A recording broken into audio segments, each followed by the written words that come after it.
Good evening, everybody. Welcome to the Town Hall meeting of the Town of Ossining, May 17, 2016. Please rise and join me in the Pledge of Allegiance. Pledge allegiance to the flag of the United States of America and to the republic for which it stands, one nation, under God, indivisible, with liberty and justice for all. Please remain standing for another minute while we observe a moment of silence to recognize the passing of Phil Ishmael, who is an incredible community leader, husband, father, coach, and advocate for our youth, whose untimely passage from this world last week has left us all with a huge hole in our lives. Our love and prayers go out to his family and all of the different community groups he has touched.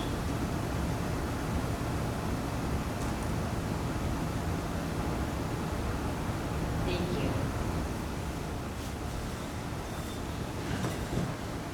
This evening, we have a few presentations for our community. We start with Chris Krycha, who would like to present his proposed Eagle Scout project to the town board. I do not want to steal any of Chris's thunder, so I will let him explain to everyone the details. The second and third presentations this evening will be focusing on smart development. We have invited two organizations to present. The first is Doug Olcott, Senior Vice President and Regional Director for Community Preservation Corporation's Hudson Valley region. CPC has a long history of successful projects, many of which have a housing focus but are mixed use. CPC has an office in the village of Ossining, but has been doing a tremendous amount of work with New Rochelle's downtown revitalization. We are hoping to learn a little from CPC's successes, which they've had in other communities in our county, as well as throughout New York State, and consider if there are any lessons we could learn about how to improve our desirability for certain types of developments which might benefit Ossining. Following CPC, we will hear from Carolyn Stevens, who does work for the Federal Housing Monitor, and Kushan Dave from WXY Studios. Carolyn and WXY have had experience in Westchester County working on planning, utilizing a different model, Community Design Institutes, which allows communities to be involved in planning before a developer comes to the planning board with a plan. The village is considering this process for a parcel in the downtown, but it really could offer enormous benefits to the town of Ossining as well. And we're hopeful that by partnering with the village, we may be able to utilize some of the baseline info programmed into the software platform to inform positive development in the town. Now for some abbreviated announcements, if that's possible. We would like to thank our New York State Senator David Carlucci for funding new historic signs through the Ossining Historic Cemeteries Conservancy that will be placed at significant spots throughout Dale Cemetery. There was a ribbon cutting this past Saturday, which many attended. We are hopeful that with added attention to this historic treasure, we can develop opportunities for more of the public to enjoy it. The Conservancy will be hosting a cleaning of veterans' tombstones at Dale Cemetery on May 28th from 9 a.m. to noon in honor of Memorial Day. This weekend, we have the annual Firefighters Parade with step-off at 4 p.m. at Roosevelt Square, winding its way down to the waterfront. This is always a great time in Ossining, and we encourage everyone to come out and support Ossining's long history of volunteer first responders, as well as all our neighboring communities, and see the great trucks, of course. For our community's beloved Phil Ishmael, a wake will be held at Trinity Church in Ossining from 6 to 9 p.m. this Thursday, May 19th, and the funeral will be at Trinity Church on Friday, May 20th at 3 p.m. Also, at 7 p.m. on Thursday, May 19th, IFCA will host their annual meeting at Star of Bethlehem Church on Spring Street. The Ossining Documentary and Discussion Series is also this Thursday here at the library, featuring the film Just Eat It about food waste in this country. On Saturday, starting at 10 a.m., there will be ceremonies at our various cemeteries for our veterans, starting at St. Augustine's, then moving to Dale Cemetery. Clearview School's third annual 5K run walk for the kids is this Sunday, May 22nd, starting at 9 a.m. at the Ossining Community Center. It's also the day that the American Legion Post 506, that's right, Sunday, sorry, getting all my dates confused. It's also the day that the American Legion Post 506 memorializes soldiers and sailors lost at sea at the Ossining Boat and Canoe Club at 11 a.m., followed by the Boat Club's annual Commissioning Day ceremony. The New York Metropolitan Transportation Council is going around the state to roll out the region's proposed Transportation Plan 2045, which will guide the future use of federal transportation funding. The region includes the 5 boroughs of New York City, the lower Hudson Valley counties of Putnam, Rockland, and Westchester, and Nassau and Suffolk counties on Long Island. To participate, go to the White Plains Library at 100 Martine Avenue, White Plains, from 3:30 to 6:30 this Thursday, May 19th. This Saturday, May 21st, as part of our town's ongoing Mind, Body, Spirit initiative at 11 a.m., CrossFit Ossining will be at Market Square to celebrate our outdoor spaces and teach some basic CrossFit training skills. You can visit the farmer's market for some healthy local choices immediately following. On Sunday, May 22nd, Sue Radkovar from Studio 95 in Ossining will host Zumba at 3 p.m. at Ossining's own Cedar Lane Park, another way to enjoy the great outdoors and move your body to the beat. Both programs are free for participants, so please do take advantage.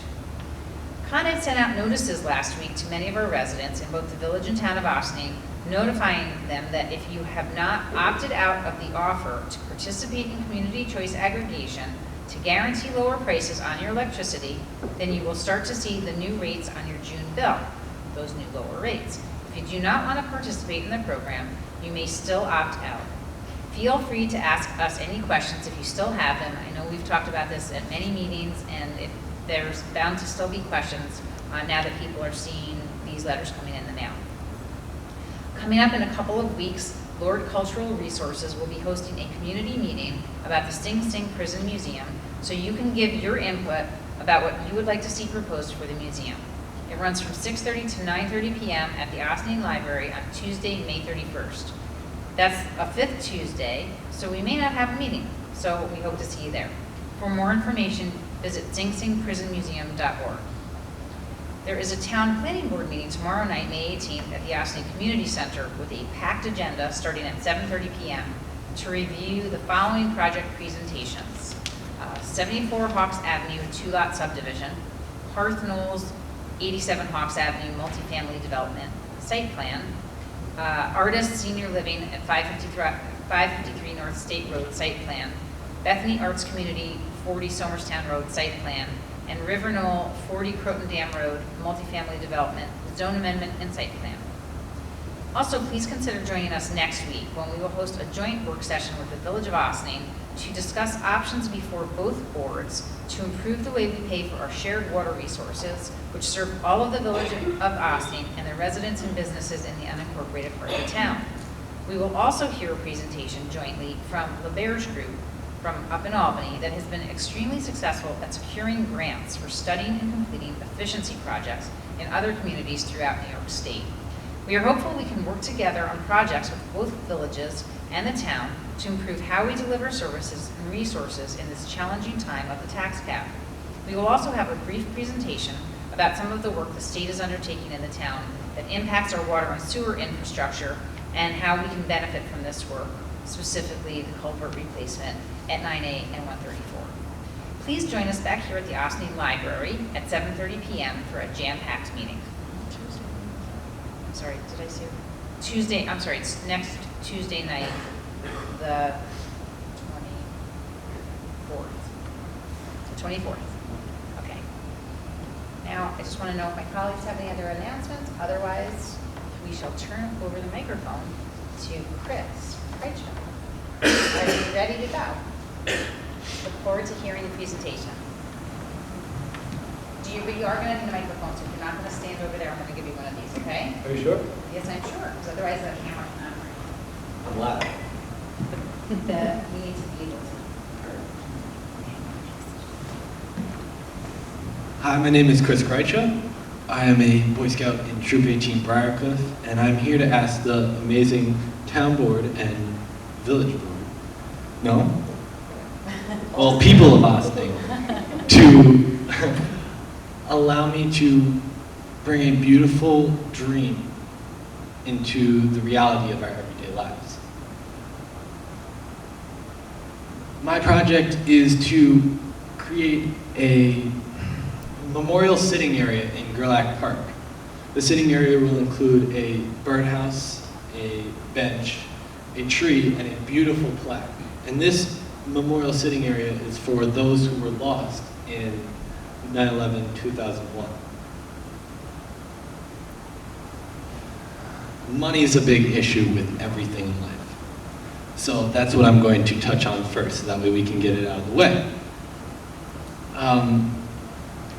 unfortunately, the cost of this project will be ranging between $370 to $450. That sounds like a lot. However, through our community, through the global, national, state, town community, and GoFundMe.com, we can I can raise the money and perform the actions that I would like to perform. You know, on GoFundMe, there are a whole bunch of projects that are worth, that ask for 3 to 4 times more than what I'm asking. And with 5, 10 people, they're already halfway there. So through the community, through the website, through people we all know, we can make this project a really real thing.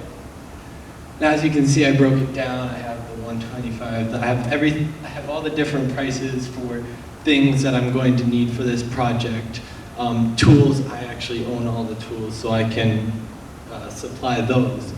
But if you add all this up, it comes out to $320 to $400, and the extra $50 is for any unforeseen circumstances. You know, lumber's too bent. You know, they raise the prices. There's not a sale anymore. Somebody says they are going to donate something and they don't go through with it. So that extra $50 is just to give us a little cushion, so that way we can still keep going. The bench in the birdhouse. Now, the bench is this one right here. It's going to look nicer than that. It will be painted. However, it's a curved bench made out of 3 4.5 feet segments. This is so that way multiple people can sit on it and multiple people can enjoy the baseball field from different angles. The birdhouse is a generic birdhouse. It's red. It looks nice. It's simple to make, and it's going to help bring a more natural feeling with birds constantly flying through the sitting area.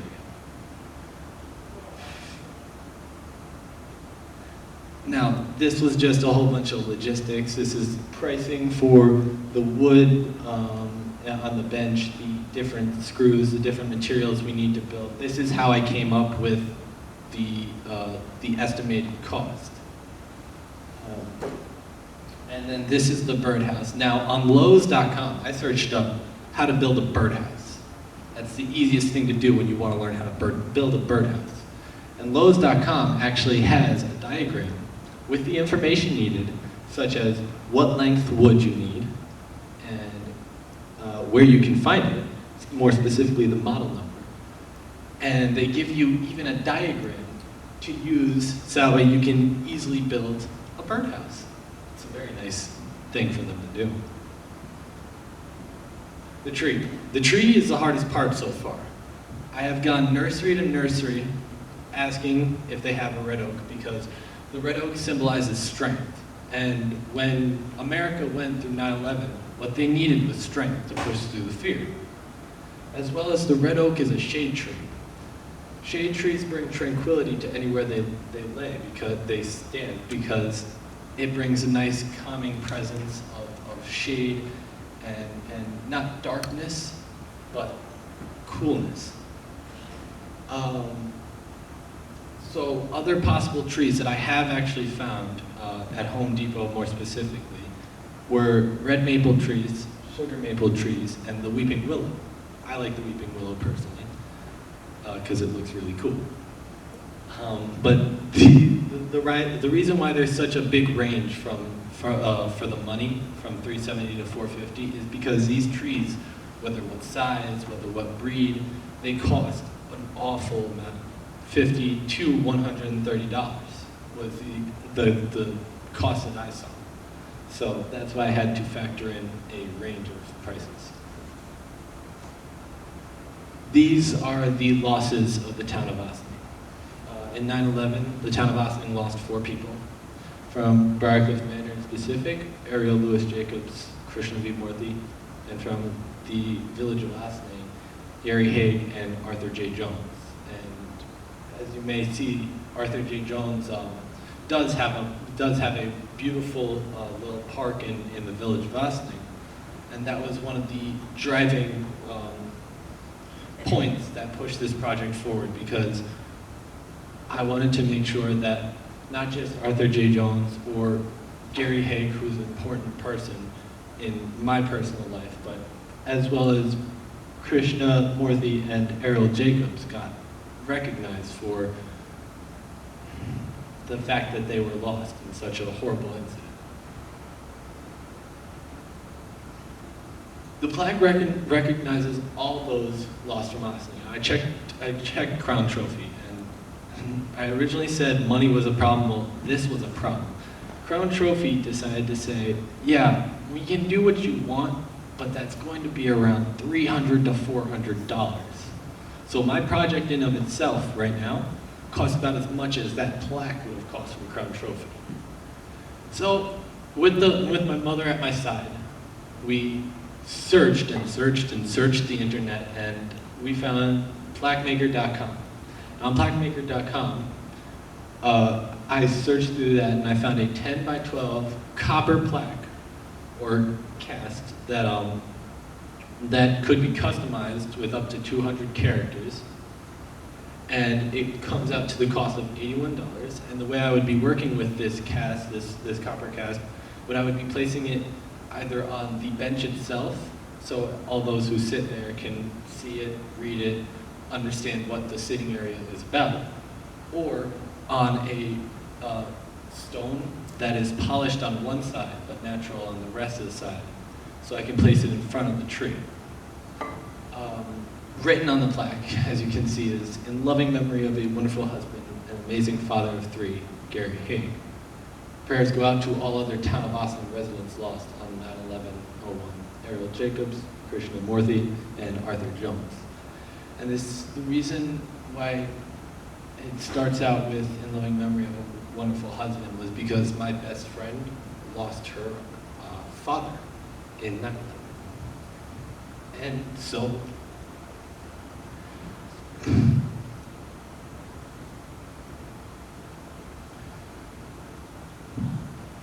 where this project came from was from that.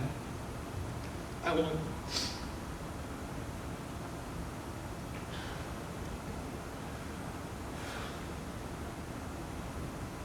want to memorialize her father and everybody else whose families lost a wonderful person. I'm sorry.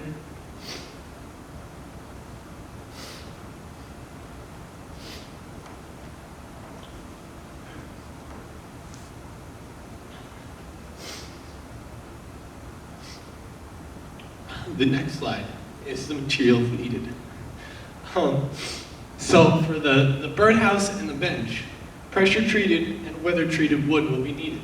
That will be bought from Home Depot, because that's how I priced it out. I looked on Home Depot and I was like, oh, what's the best thing to buy? What's the best, not the cheapest, but what's even if it's a little bit more expensive, what's the best quality wood that you can get for this project?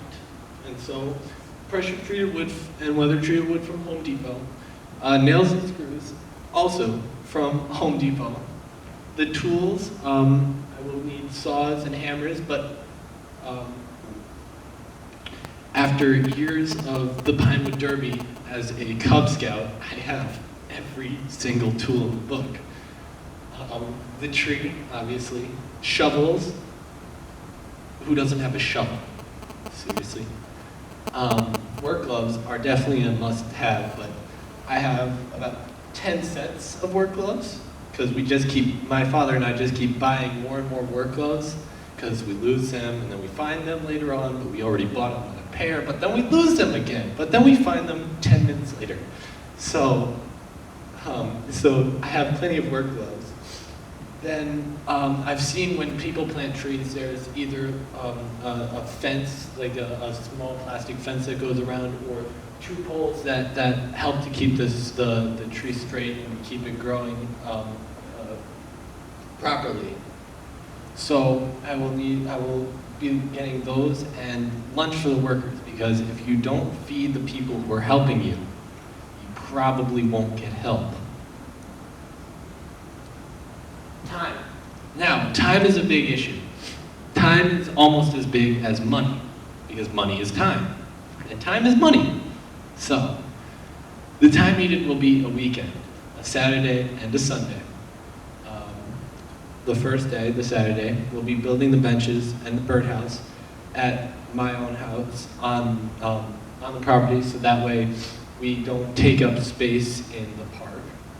And then the second day would be implementation in the park. So it would be transporting the bench and the birdhouse to the park, as well as planting the tree in the park and placing the plaque where it needs to be, so we can finish the SIG. These dates are not rigid dates. They're very excruciatingly flexible because I will be here all summer. So, preferably anywhere between June 4th and June 5th, or June 25th and 26th. However, between organizing such a project and fundraising the money, these dates might have to change, and not just might, probably will have to change. The reason why there's a question mark next to 3 p.m. is because I don't really know how long this is going to take. I mean, I think it might only take 2 hours, it might take 3 hours each day, so like, I'm going to tell them be here from this time to this time, and be prepared to either leave early or stay a little late if you can. These are Boy Scouts though, so they're usually helpful no matter what. Manpower. So, I have friends, family, troop, and lodge.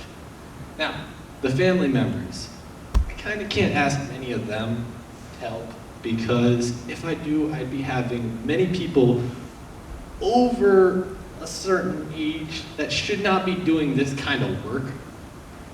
And friends, if I asked all my friends to come, there would only really be 2 people there. So troop and lodge are my biggest providers of manpower. And so my troop, I am the assistant senior patrol leader of the troop. And at any troop meeting, I can say, hey guys, I need your help. In the future, you may need my help. So on this day and this day, from this time to this time, will you just come and help me?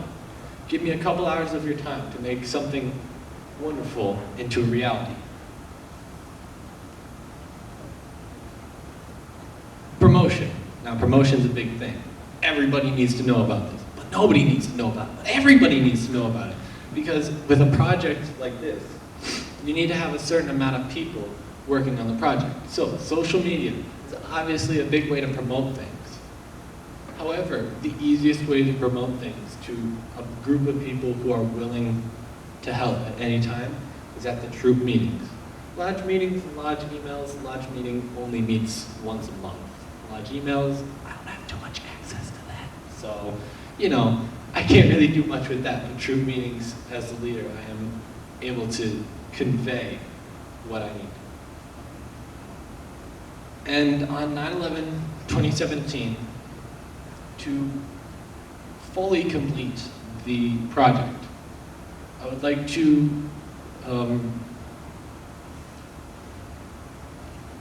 hold a service at the SIG area to honor those who were lost in our town and all across the state, all across the nation during the 9/11 attacks.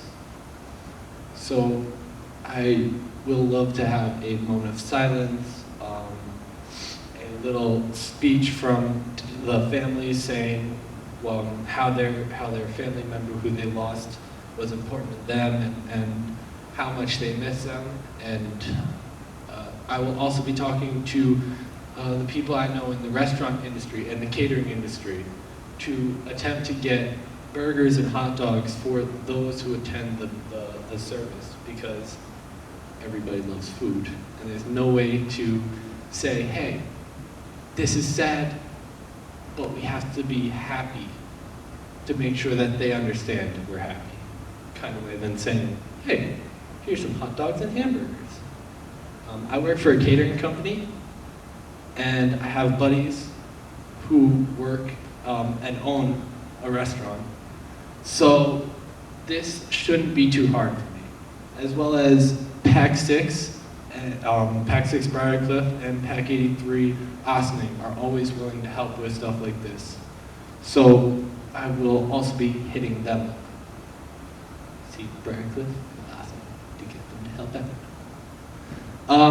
I will make a pamphlet, a little thing just to hand out to people and say, hey, thank you for coming. This is why you're here. This is what's happening while you're here. And this is who made this possible to happen. You know, it's not, it won't ever just be me. It'll be the people of Ossining, it'll be the people on this wonderful board, it'll be the people in this beautiful crowd that are making this happen. And with that, I'm done. Thank you.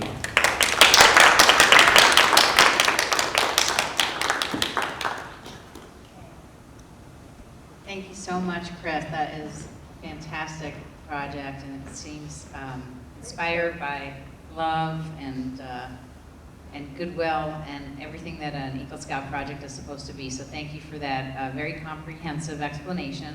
And as I mentioned to you before we started, what we'd like to do now is bring it back to our Parks Department and make sure, I don't know if you've thought about location yet, where exactly it would be situated in the park.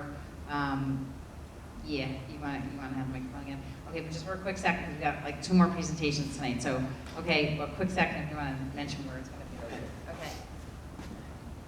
be. Okay. Anybody who's been to Gerlach Park, there is the baseball field, and then there are those ginormous stone bathrooms, and there is a large space of unused land that looks like it needs a tree. So I would like to place it there. Not now, field. It's on like left field, right field, No. right? Okay.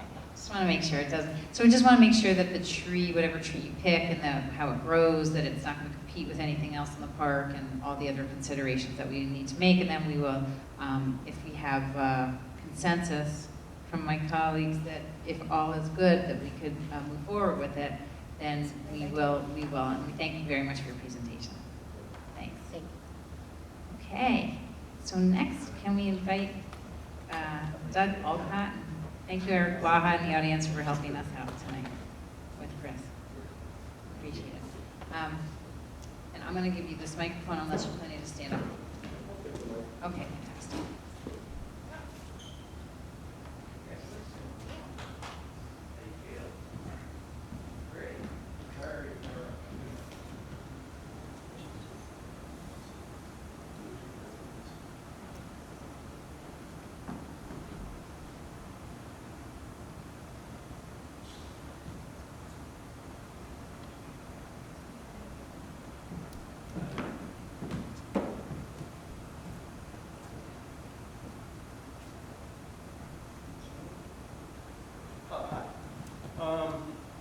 Thanks for having me here. My name is Doug Olcott. I am the director of the Hudson Valley office of the Community Preservation Corporation. And just give you a little background on us. We were formed in 1974. We're actually a 501c3 not-for-profit corporation. But what we really are is a consortium of banks, and we do financing for community revitalization projects, and primarily housing, and also mixed-use, downtown revitalization, affordable housing.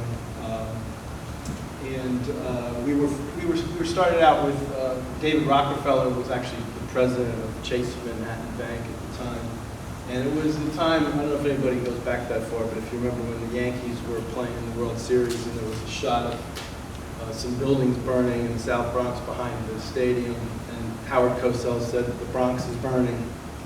And that was around the time that CPC got started, because there was a lot of disinvestment in neighborhoods. And we were put together to to provide capital in underserved areas and distressed areas. So that's how we started. It was in New York City. And we soon began to expand into other neighborhoods. In the late 70s, we formed partnerships with various state organizations. I'm sorry. We formed partnerships with various state organizations, such as the State of New York Mortgage Agency, Sunny Mae. REMIC is a city agency. And we worked with the Department of Housing Preservation and Development in the city, which had various subsidy programs. So we would combine our market rate financing, which we got from the banks, with various subsidy programs to try to make the numbers work. Because a lot of these buildings were in severe distress. They needed a lot of work, but they had to be affordable. They were in low-income and moderate-income neighborhoods. So we had to make the numbers work. So the way we were able to renovate these buildings was combining our financing with various government subsidy programs. And then in 1989, we opened up the Hudson Valley office. And we started out, we were just a small little storefront in Yonkers. And we mostly just loaned in the city of Yonkers. We had a great success there. And then as we got larger, we started to expand throughout the Hudson Valley. And then throughout the state. So we actually have offices now statewide. We've always had our New York City office. We have my Hudson Valley office, which is right here in Ossining. We were in Hawthorne for many years, but we moved to Ossining 2 years ago. And we have Albany and Syracuse offices, and we're about to open up an office in Buffalo. So we have some of this is dated because this presentation is from 2 years ago. So we've actually been around now for 40 years. And we've contributed to the preservation of nearly 157,000 housing units and over $5 billion in financing. And we've led the successful revitalization of many areas. And a couple examples that I'll talk about tonight are New Rochelle, which Dana had mentioned, and also the city of Beacon up in Dutchess County. We've done a lot of work up there as well. We've served as a first capital in to spur investment in communities that now have strong real estate markets. In the early 2000s, at this bottom, I don't know how to make this pointer work, but this bottom slide here is New Rochelle. In the early 2000s, the city of New Rochelle wanted to spur downtown development, so they changed the zoning, and there was a lot of storefronts that were occupied, but there were spaces above the stores that were vacant because they used to be offices. They were like second floor walk-up offices. So they changed the zoning to try to promote residential development. The idea is you want to have apartments above the stores because that brings you customers, right? Helps revitalize the downtown. So we started a program where we actually provide grant money to local property owners where they could hire an architect to help them figure out what they could do with their empty space upstairs. And so it would comply with the new zoning ordinance in the city of New Rochelle. So that's just one example. And we were able to provide loans in some cases, and we were also able to get some grant money in, so people would redo their facades and their storefronts, and they would be able to renovate the buildings upstairs for housing, not necessarily subsidized housing, just housing for anybody that wanted to live downtown. They were generally affordable rents because they were modest apartments. So that was one of our success stories. And we continue to operate in New Rochelle today, and that's one of the examples that I wanted to talk about in terms of being more developer friendly. So this just shows you, this is mine. This is the Hudson Valley target area. That's what we cover. So there's 5 of us, so we cover Orange, Rockland, Dutchess, Ulster, and Sullivan County. We've done over $1 billion at this point in financing since we opened up in '89, and probably now closer to like 19,000 units that we've financed, in our region. And then, this talks about some of the other offices we have. So we continue to catalyze downtown redevelopment. I'm going to show you a few examples. This building right here is in Middletown, New York, in Orange County. And they were able to get a grant through the county to help adapt this building, which is an old furniture factory, into 35 affordable senior apartments. And CPC provided the rest of the financing. There was about a $350,000 grant in this. We provided, I think, somewhere around $1.6 million in financing. And the county actually made this work because they took a 20-year lease on the ground floor retail space because they wanted to put a local DMV office in there. So that really, so the combination of the county, the city, and CPC, we were able to get that project, built, and it still operates today. Very affordable senior housing. I think the rents there are between $500 and $600 a month. We were also very successful in Beacon. Before, has anybody been up to see Dia in Beacon? It's like a big art community now there. You should have seen it like in the mid-90s. It was, the whole east side of Main Street was just vacant shell buildings. And again, working with the county, who had home funds, which is a grant source, we combined our financing with them, and one by one, all the mixed-use buildings on East Main Street got renovated into apartments and ground floor. And a lot of the ground floor retail spaces became artist galleries, little restaurants, little boutiques, and gift shops. It kind of made a really nice kind of, and that was before Dia came in. And that was sort of a precursor to all the artists, the whole art community that started to move in there. So that was another success story we had in the Hudson Valley. And then this is another example down in downtown New Rochelle. This is the old Bloomingdale's department store building. And we financed to convert that into affordable condominiums where people bought and they live. It's a affordable home ownership opportunity. There was actually no subsidy in that all. It was a significant project because that was the first major residential development that occurred on the Main Street and downtown area in the early 2000s. And that's led now to, you probably read about RXR development coming in, and all the other big developers are going to come in now. That was before Trump was built, and Avalon and all that other stuff that came in. So this was the first project that sort of led to the New Rochelle, revitalization. We're also a very green company. We, in 2009, we launched our green financing initiative, and what we do is we have an in-house energy expert who knows all of the various programs through NYSERDA and the utility companies that owners can access. And she will come in, her name is Liz Derry, and she could also come and give a presentation some night if you would like.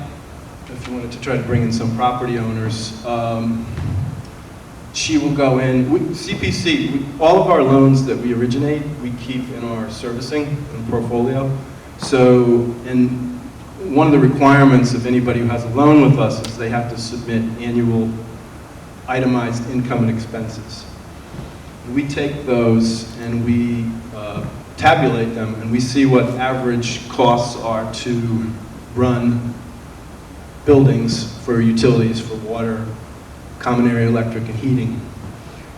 And we're able to use that. We have a program where we benchmark, and we can give an owner a report card. So you can get an A or B or a C.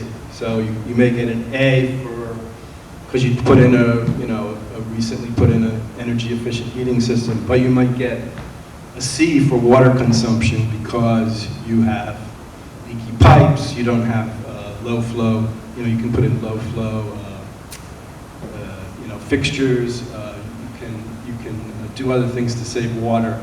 And water is a big consumer of energy because you have to heat it. And people don't realize how much water costs, and not just the water charges that you pay. So we, anybody who comes for a loan with CPC now, if it's an occupied building, and we can benchmark it, we require them to go through this process where we analyze their expenses and we make recommendations to them in terms of energy efficiency measures that they could make when renovating their building.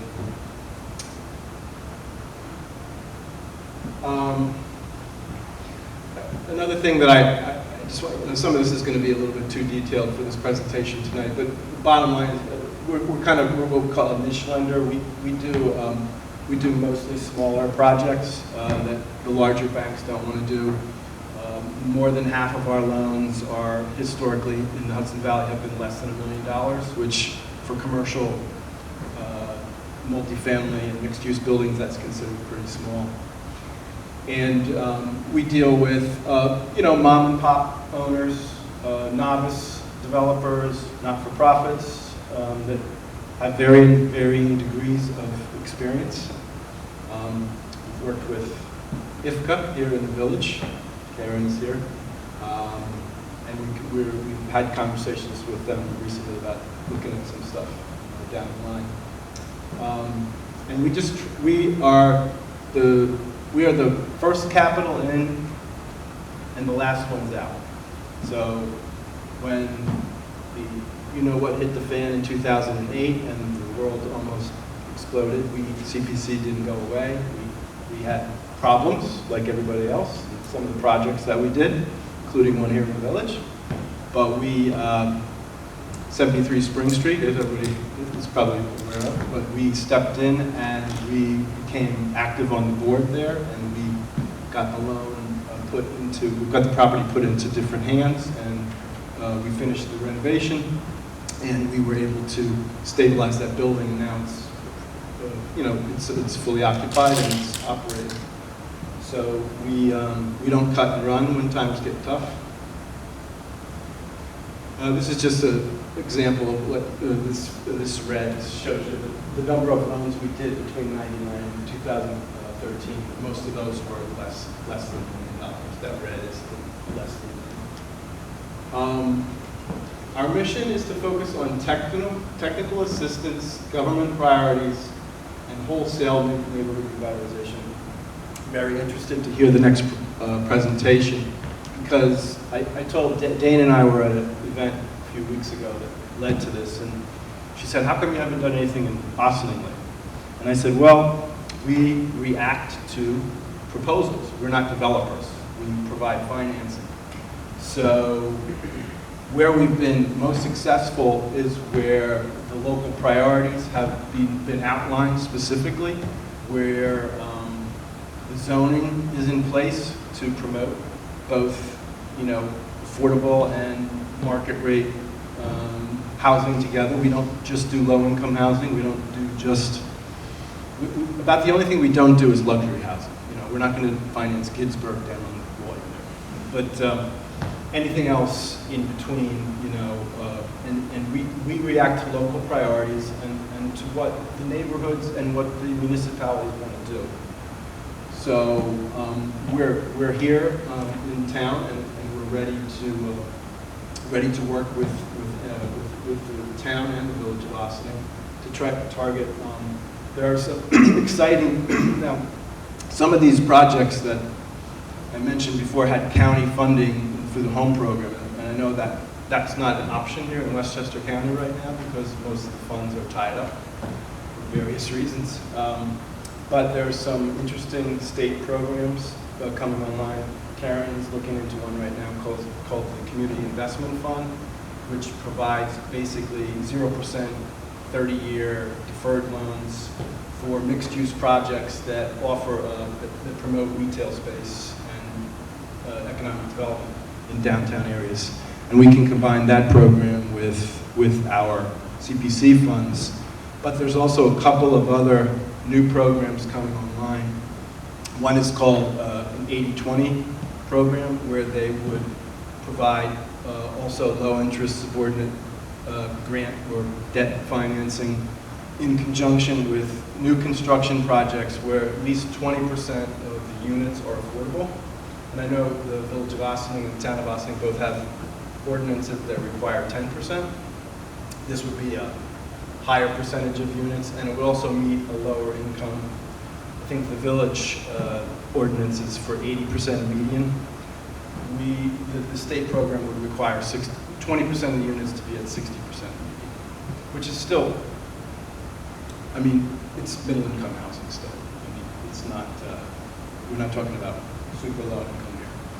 They also have, they're also going to be starting a program which they call a participation loan program, and that's specifically for small rehab projects in downtown areas that have, that would also provide affordable housing units. And again, it wouldn't necessarily have to be 100% affordable, as long as there's an affordable component. So those are two.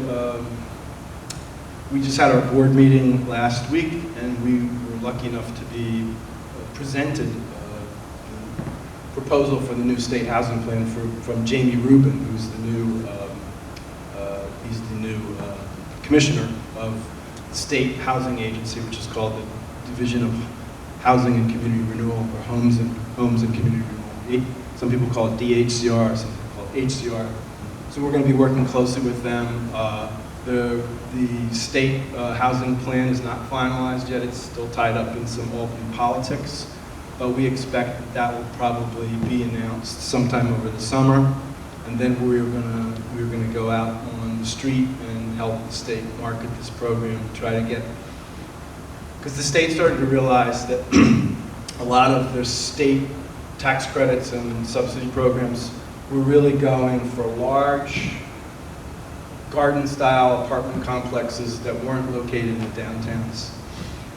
And a lot of the small, old brick mixed-use buildings were not getting done because, again, the numbers don't work. So this is a new state priority to try to bring grant financing to the downtown areas to help revitalize them. So we're pretty excited about that. And there'll be more to. I'll be in touch with Dana and Karen on that as we find out more. We're going to skip through some of this. We continue to partner with the state. This is an example of some other state programs that we've been involved with over the years. We've helped with the storm and flood recovery program. We've helped them administer weatherization assistance, and as well as Main Street. They have the Main Street revitalization program. So we've been a partner with the state. We administer Sandy recovery money for the city in the 5 boroughs. Just to give you a couple other examples of things that we do. We also work with the Office of Mental Health and the Office of Persons for Developmental Disabilities to help build housing, for supportive housing for their some of their clientele. And those are typically mixed in as a 15 or 20% of a regular, affordable apartment development, so as to not, stigmatize the population. The whole idea is to do integrated housing.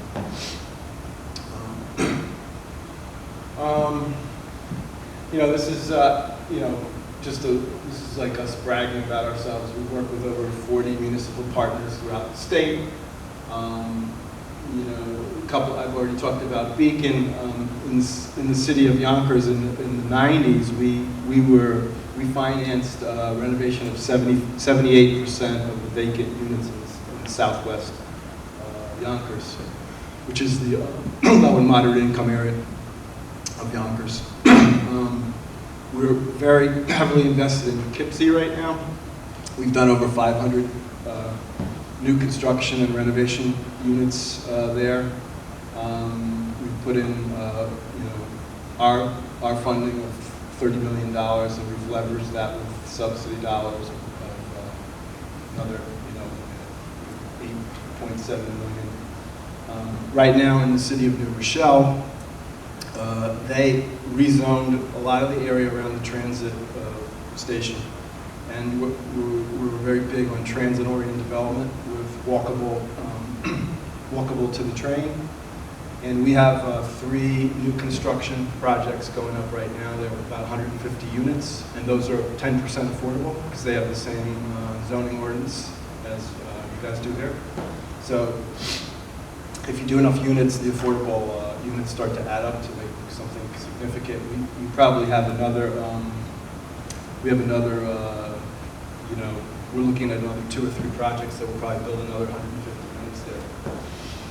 And then we've been very active in the city of Newburgh for many, many years, which we haven't quite got over the hump there yet if you've ever been to Newburgh, but there have been some small success stories there. We've also put a lot of money into the city of Newburgh, as well as the city of Middletown, just a couple of examples.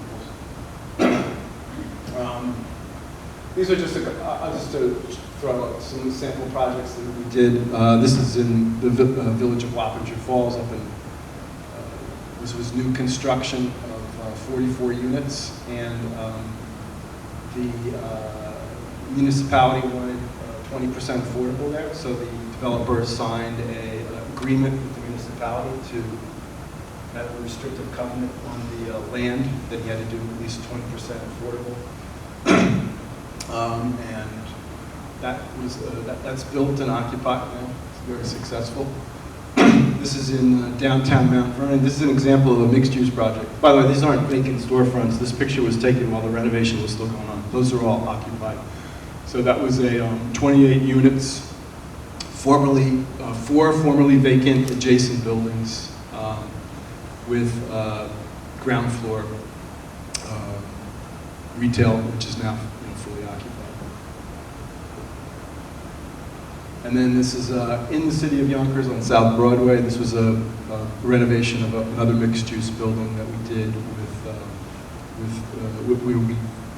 they were also able to get a subsidized grant from the city of Yonkers. And then I think this, I'm trying to remember, this was, I think this was about 30, oh no, here's 26 rental units and a number of ground, it was 3 or 4 ground floor retail spaces. And then we, this is an example, this is New Paltz, we go all the way up to Ulster County, believe it or not. This was a former ice house structure that was renovated in 2006 to create 56 middle-income housing units. And then we refinanced it later with the Freddie Bank loan. And then we also do co-ops. There's not many, there's not a whole lot of co-ops, north of the city, but there are some. And a lot of times those buildings have major capital improvement needs. So we refinance the underlying mortgage in the co-op, and we typically provide financing for common area improvements such as parking lots, roofs, hallways, and the like. And then this is just an example of this was what I mentioned before, that we work with various other special needs type of population. This was a 71 unit project that we financed in Poughkeepsie, which included a set aside for seniors and disabled veterans. And that was also that was a partnership with HCR through a low-income housing tax credit program. And we also got a grant from the county, from the city of Poughkeepsie. And then this is just an example of a green project that we did in Orange County. This is over in New Windsor. It's called Mason's Ridge. It was actually a collaboration with the Masonic Lodge because they owned the land. And the developer built them a new lodge as part of the deal, and then built a affordable family apartment complex. And this has some nice grant money in it, so you can see they have solar panels and very energy efficient measures, heating systems, and Energy Star approved and everything. So that's just I'm not going to get into the details, but one of the reasons why developers come to us is because through our program with the state and through Sunny Mae, we can provide 30-year fixed rate financing for commercial buildings, which is unheard of in the market. I mean, most banks will only give you a 10 or 15-year rate at the most. And for developers of property, they can also lock the interest rate in on their permanent mortgage before they start construction. So we can hold the rate for 2 years. So now rates are really low, but who knows what rates are going to be like in 2018. So you can lock in now, and we provide one-stop shopping. We do the construction loan and we do the permanent financing. And we also help you with accessing the different subsidy programs. You know, and this is just a little bit about our construction loans. We do construction loans up to $20 million. Most of our loans that we do in the Hudson Valley are in the $500,000 to $5 million range. And that's us. That's my staff. And there's actually one guy added.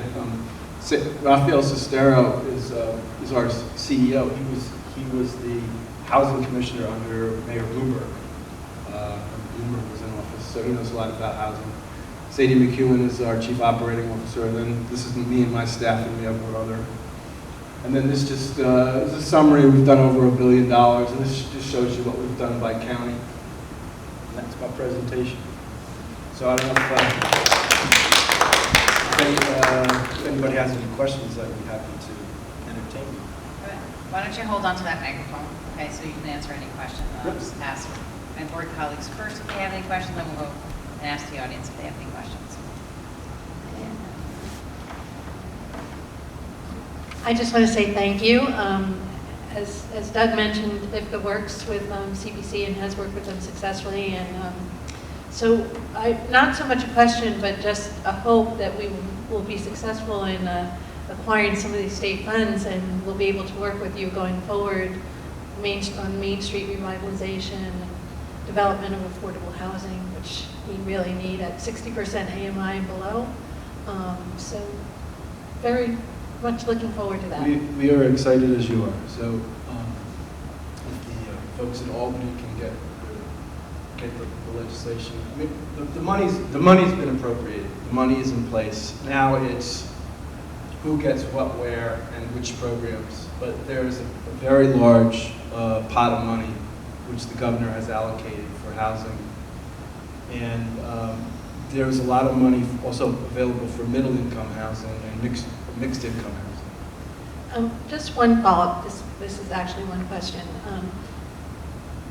You know, as you well know, affordable housing can be a very controversial topic, but if done right and planned right, it can also be an economic driver. Can you speak a little bit to how affordable housing can be a linchpin in revitalization efforts?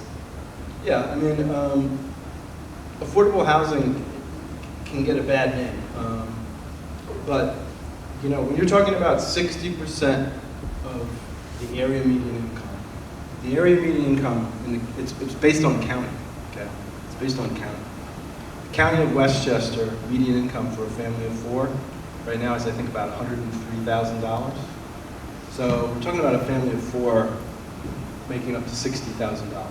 So this idea that people from, you know, the city are going to come up and it's going to be like the public housing projects that cause all the crime and problems is kind of just a myth. I mean, the housing that we are trying to build or finance is housing for people that already live in the community. And that's teachers, firemen, people that are cleaning ladies, landscapers, butchers, bakers, and candlestick makers. It's really housing for the community, and the community can set its priorities and decide what it wants to do, and then we'll react to that. And if you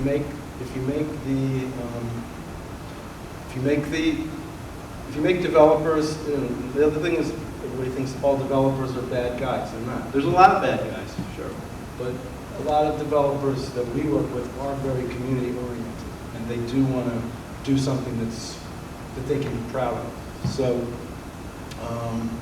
to the extent that you can come up with a plan, you know, like a design program, I think that's the next presentation. I think that would be a huge step in, you know, in making an environment where you're not even just like, it doesn't necessarily have to be adversarial relationship. It has to be like it's sort of a cooperative relationship. And it's like, if you give somebody some basic standards on what you want, you're also going to just save a lot of time. Right? So I'm going to come in with a project that you've told me you want it, right? So that's probably a good segue into this presentation. I have a couple questions though before we go, and I just want to make sure that if there's anybody in the audience that has any. I just wanted to know if you I don't think you talk that much about, you know, if there's something that you think specifically to what you see happening in Ossining.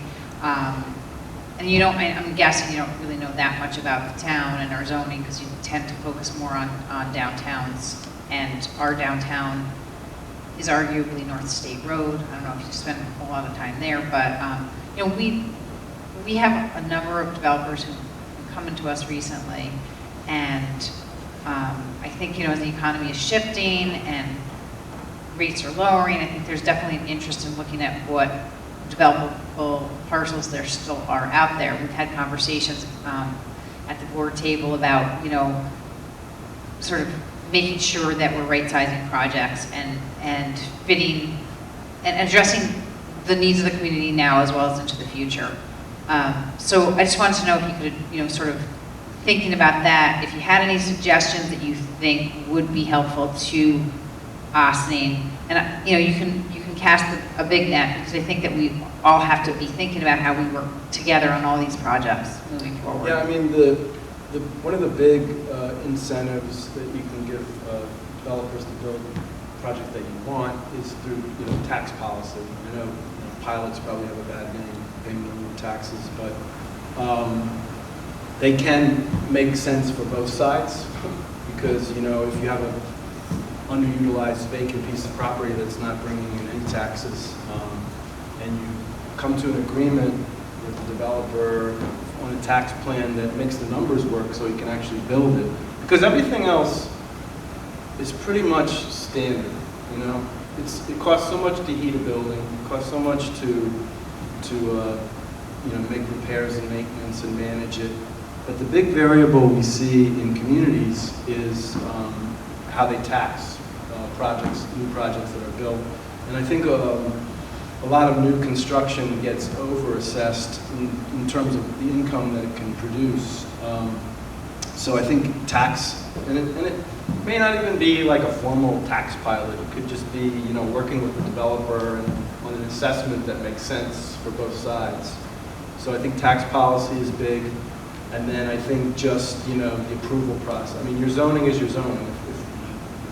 If you wanted to change your zoning, you know, if there was a certain parcel that you really want to develop, I have seen, you know, what they call floating zones. Like one of the first projects that I was ever involved in the village of Goshen.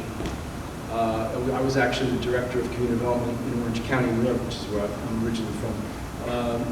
And the village owned a 5.5-acre parcel where the old train station was, and it was right in the center of the village. You walked everything. And they said, we want to develop senior housing on this site.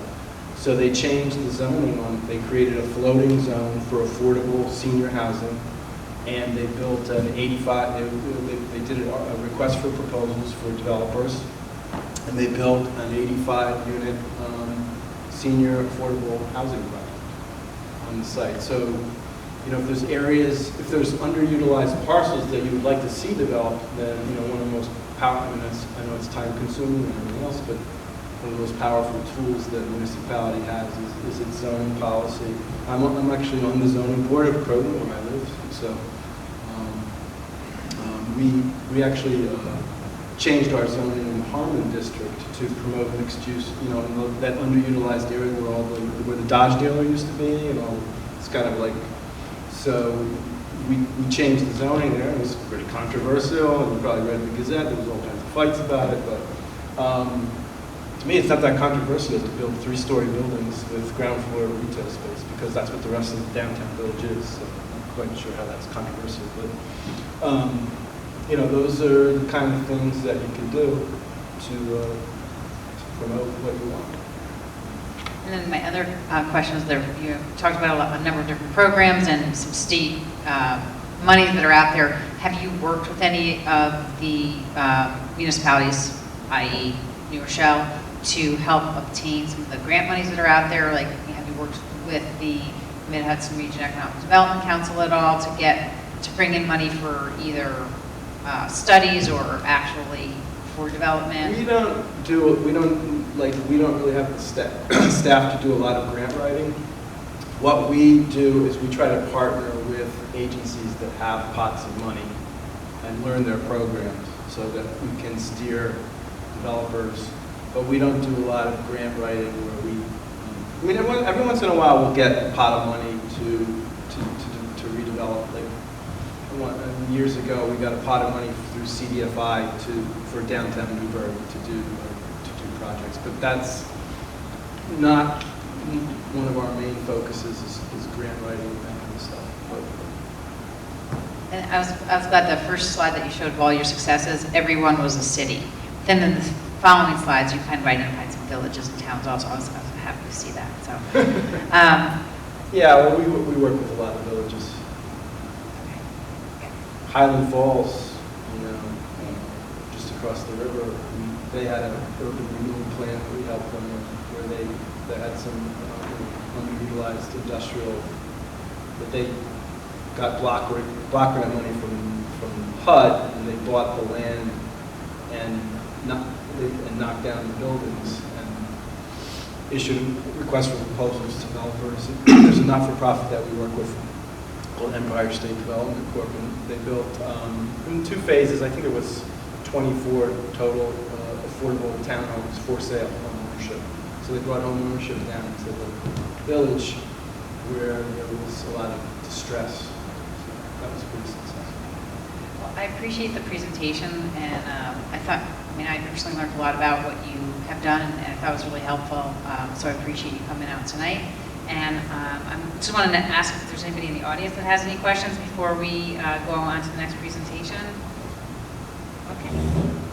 Just very, very simple Wait, let question. me just.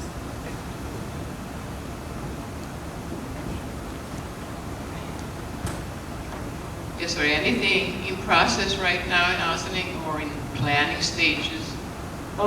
As I mentioned before, Karen and I have talked generally about some stuff we might be looking to do with IFCA, but we don't have anything specifically on the drawing board right now, but we have some ideas that are germinating. You have some what? Some ideas that are germinating, I see. sorry. So you have some prospective building owners that might be interested in doing something? Yeah, I mean, most of the projects that we've done 15 projects in the village since we started. 15? Most of those have been small rehab, residential, small multifamily buildings. What we did with IFCA was, small multifamily, moderate renovations. We would like to get to know, some of the current owners a little bit better, to the extent that the village or the town would want to point those people in our directions. That's one of the reasons why we set up an office in Austin. So, but we don't have anything specific right now. Thank you. All right, thanks for having me. Thank you so much again. And now I'd like to introduce Carolyn Stevens with the Federal Housing Monitor. She's former mayor of Scarsdale, and Kushan Dave from WXY Studios. And I'm hoping that you're going to do even a better introduction than I am doing. We're looking forward to hearing your presentation about some of the innovative ways that you have at looking at development. Thank you, Dana. This actually kind of dovetails really well with Doug's presentation. One of the impediments that we have seen with respect to development of affordable housing, as well as any kind of development in Westchester County, has been the sort of Byzantine approach, with every village and every town having its own planning board and rules, and everybody having different zoning codes. It's often very difficult for developers to negotiate those procedures, and they sometimes get turned off, particularly when they feel that they often put a lot of money into developing plans, etc. They'll walk into a planning board and plop plans down only to have everybody in town come out and fight it for a different reason. And it winds up costing both the villages and towns a lot of money when they're trying to work their way through these projects, and it costs the developer a lot of money and a lot of time. And so in looking at some of those planning issues, we decided to take a different approach to community design. And we developed a couple of workshops which we called community design initiatives. And through that process, we came up with what we believe is a much more collaborative way of engaging the community, the developers, and other stakeholders. We also felt that it was a good way to give the affordable housing people a voice in development, which is often they often wind up being the last thing people think about. And it's usually only when somebody's trying to figure out how to give a developer maybe a little more density or something that they'll ask for affordable housing. This allows your affordable housing advocate to have a place at the table as one of the stakeholders. Anyway, Kushan is much better at explaining the program, but I'll give you just a quick little overview of the process that when we ran the workshops, which was we basically assigned people. We picked 2 sites. We ran one in Tarrytown, which involved. I'm sorry, can you just explain who we is? Oh, I'm and sorry. what the workshops All were right. all about? Just The a little background. workshops were sponsored by the Federal Monitor, but they involved folks from WXY, Tyron, which you'll hear more about later, which developed a software that is being used, which is based on gaming theory, and Bill Morrish, who is at the New School, who is an architect, but he has also been a developer of affordable housing around the country. And what was done was we picked two entirely different sites with the community's approval. One was in Tarrytown, one was in Pound Ridge, so we could get very different issues involved.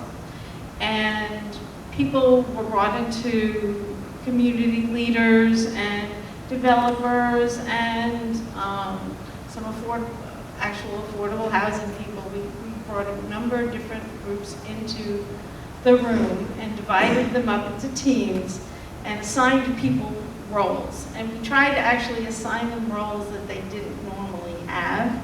And we gave them the project site and said, here, come up with something that makes sense for the community and that represents the community's interests, and also that where the developer isn't going to go broke. And in each of them, and there were people assigned to be affordable housing advocates. There were people, as I said, who were given the role of municipal leaders, developers, and different types of community groups depending on the community we were in.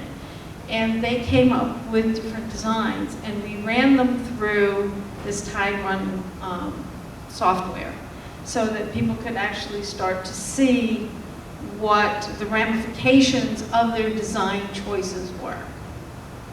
It then went, and I'll let Kushan take it from here because he'll explain how that actually happens. Thank you, Carolyn. Thank you, Dana, for having me here tonight. Unfortunately, I have to stand here because my presentation PDF only works on the Mac, so clicker doesn't work. So I guess just to build off of that, what the work that we did for Westchester was more about creating a process than anything else. And it was more about hearing from the community, looking at what the needs are, looking at what people want, and how all that kind of fit in within the physical context of the site, of the zoning, of local comprehensive plans. How does that sort of fit in, and what is the end result? Or what are the ranges of end results or possibilities that you can have? So yeah, so just to give you a brief run through of what run of show, we'll be talking a bit about Westchester model, what we call as 10 steps to creating a conversation or a meaningful conversation. Then we'll discuss a bit about engagement platform, Tyground and physical model that Carolyn described a little about. We'll go a bit in depth, and then what does this mean for Austining? Just to give you a quick introduction of WXY, we are kind of an architecture, urban design and planning firm. We undertake a range of projects literally from designing benches to looking at big master plans. Like we're currently, one of the projects that I can speak for that I'm working on is North Brooklyn rezoning. How does industrial sector, how can we create a thriving economy, use the current M zone, industrial zone, and how we can sort of build off of that. So as I said, this is sort of where Adam Lubinski unfortunately could not be here today, but this is sort of our niche in the firm where we look at a lot of urban design, strategic planning, and these are sort of the range of projects that the office has currently. But in each one of them, again, the idea is to, and we try as much as we can, when we work with nonprofits, we work with local governments, quasi-governmental organizations, is to hear from the community, understand what they want, and sort of translate that back. One of the projects that's been in news recently is the Brooklyn Strands. If anybody's interested to sort of understand how design and community input can sort of actually create real public spaces. All right, moving on to the 10 steps, creating conversation. So as Carolyn mentioned, that there are a range of issues that you sort of, when you start to think about development, there are a range of issues that you have to think about. You have to think about urban design, you have to think about infrastructure, all that in context of planning and policy. And although they are related to each other, it's very difficult to get all of them under the same umbrella or kind of have one holistic solution, and that's very difficult. So given those kind of constraints, we started to draw out these objectives where we wanted to highlight potential of good site design. We wanted to integrate and make transparent the impacts and benefits of any potential developments. We wanted to address multiple stakeholder values and show sort of the trade-off potential. Like if you choose X, how does it impact Y, and so forth. And at the end, enable clear new steps, and that to me is the most important step, because this in a nutshell is a process, and you would want to have clear directions moving forward, and those directions have to be policy specific, they have to be physical, like building specific, they have to be zoning specific, and so forth. So before I go into the 10 steps, just to sort of run you through, there are essentially two big parts to the 10 step. Part A is actually creating a model. There you kind of look at that, but basically it's a lot of research oriented tasks. You're looking at, as I said, current zoning, you're looking at comprehensive plans, you're looking at what is possible. You're also at the same time, what we did in Westchester is talk to stakeholders, understand what their needs are. Therefore, how can that inform what are we assessing for? Because often there's a disconnect there. So that also is also a key step in Part A. At the end of Part A, once you've created the model, once you've gone through the data, once you've gone through understanding of all your documents and understanding of what people want in the city wants and the town wants, you would want to then input all those things into a computer-based model, which is a Tyground platform, that kind of integrates all these different things. So that's where you kind of start to engineer a model of your own, which is very context specific. And at the end, Part B is building together, which is where your workshops come in, where you then take this model and then work with, you can have working groups, you can have, and those working groups can be residents, that can be city officials, that can be, advocates, community advocates. It could be a range of people, depending on how big or how small or how good you want it to be. But then we start to hear back real, it's almost kind of a live feed. I don't know if, when I was young, I used to play this game called SimCity. It's still in the market for anybody interested. It's almost like SimCity, where you make a move and it just shows impact of that move, and that informs your next move, because you know if this is good or bad. And that in a planning process is is very interesting, and rather that's missing in a lot of planning processes. So in terms of benefits, all those different sort of issues that we initially talked about, again, if you look at Part A and Part B, it kind of starts to come under one umbrella. And at the same time, you have the process which is transparent, and it also has the most effective one is the last one, consensus building, is again, that's informed choice, right? If I make a decision, you and I, we might not agree on something, but the fact that you did something that impacted a value which I realize is good or bad for me, that's going to inform my decision. And that is sort of the crux or the essence of this process. So briefly, I'll just briefly run you through the 10 steps. Step 1, as I said, is translating, and this is part of creating the model.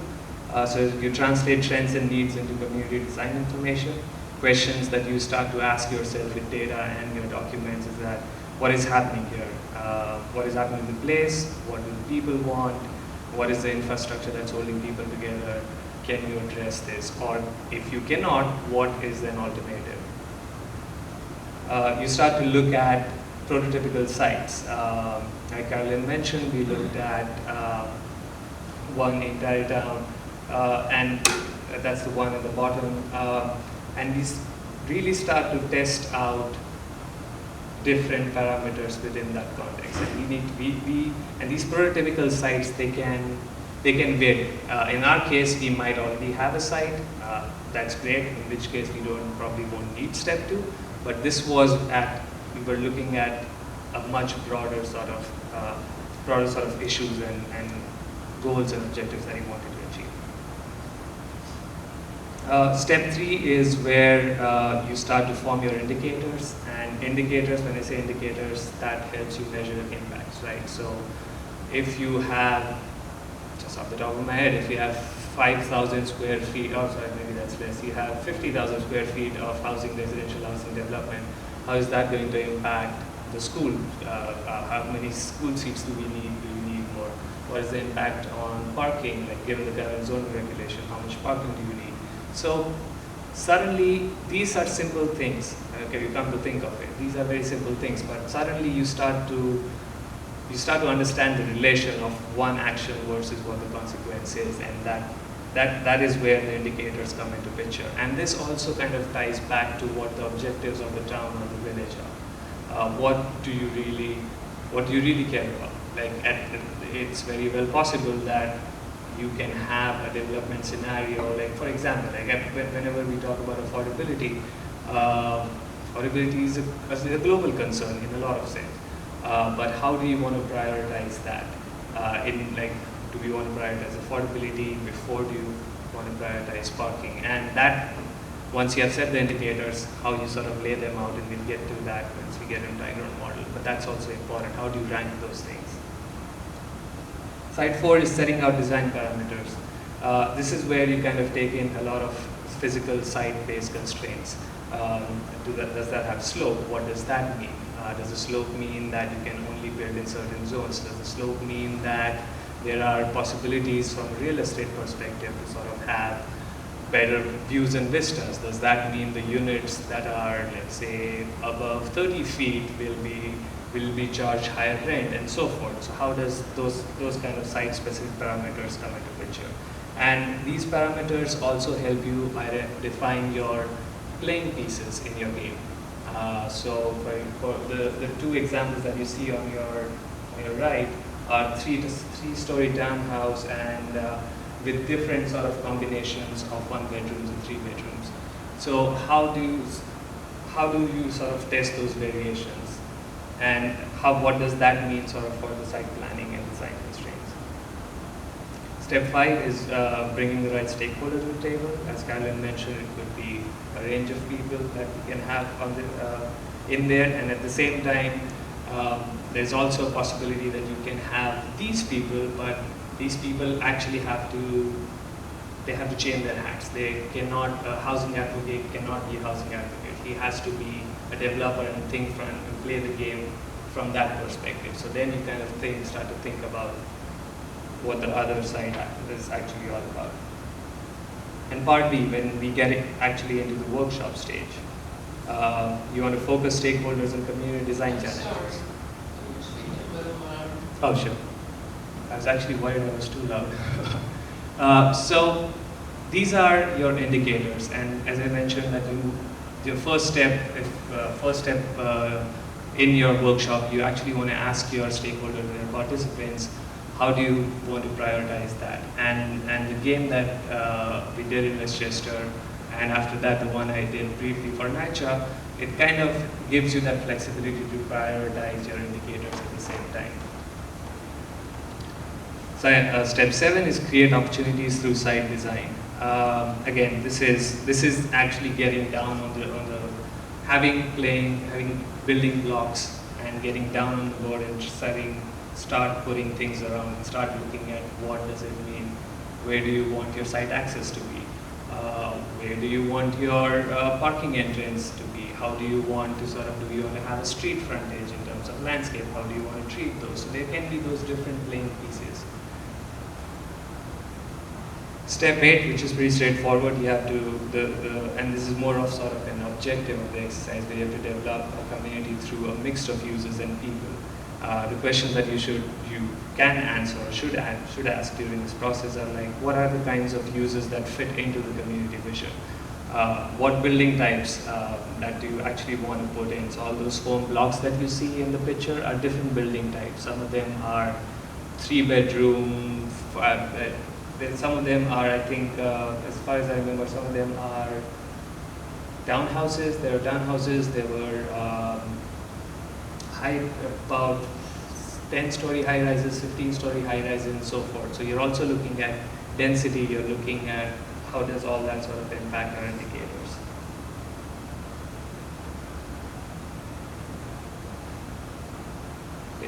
And step 9, which is where you sort of go back. So in essence, step 7, 8, and 9 are kind of where you get on the drawing board. That's the workshop, the fun part. Where you get on the drawing board, you start putting things around. You put your playing blocks. At the same time, there will be a facilitator who is putting all those decisions that you made on your block model into a software, an online platform, and which gives you sort of a result or sort of helps you assess the impact. So all these things that you see up top are, not sure how clear you can see there, but they are different indicators. So what is the impact of, let's say, this proposal on traffic, on parking, on sort of things like school tax. So we can, again, this is sort of the interesting part of the model where you get to decide what indicators actually you want to assess. And I guess the last point mentions, like at the end of it, what indicators raise red flags? What are some concerns that stakeholders actually think would be related to the development? And step 10 is where you kind of, it's a next step in many ways, where you're looking at recalibrating these parameters based on the workshop session you had, based on the inputs you had. How can you go back again to your indicators and drawing board and sort of start reassessing or re-looking at these decisions that you made, the sort of playing pieces that you made, or the indicators that you choose? How do you start to reassess that? And that's kind of a next step. So let's discuss a bit about the engagement platform actually, which is essentially Tigron, a computer-based model and a physical model. So as I said, it kind of helps you to streamline the planning process in a lot of ways because, as I said, you're kind of, you put a block and you actually immediately see the impact of that thing. How we did it in Westchester is we had a bunch of stakeholders sitting around a table. We had, I'm not sure if you can look at the picture down here, but we had people putting in building blocks, and then there is a guy back here who's putting all these things into the online Tigron platform. And groups can, as they put their blocks in there, they can see and assess how those indicators have changed. A little bit about the Tigron platform. This is the model for Tarrytown. This is kind of a before and after of how this was before how the workshop started, and this is where it ended, and how you can see these small changes up top on indicators. I'm sorry, this is an online platform, so literally every time we had to do something, we had to take a snapshot of it. So the resolution was an issue in a lot of our presentations. Yes, it's Tarrytown. I don't remember the site. It was an office park that's sort of half unused at this time, and it's on Route 119.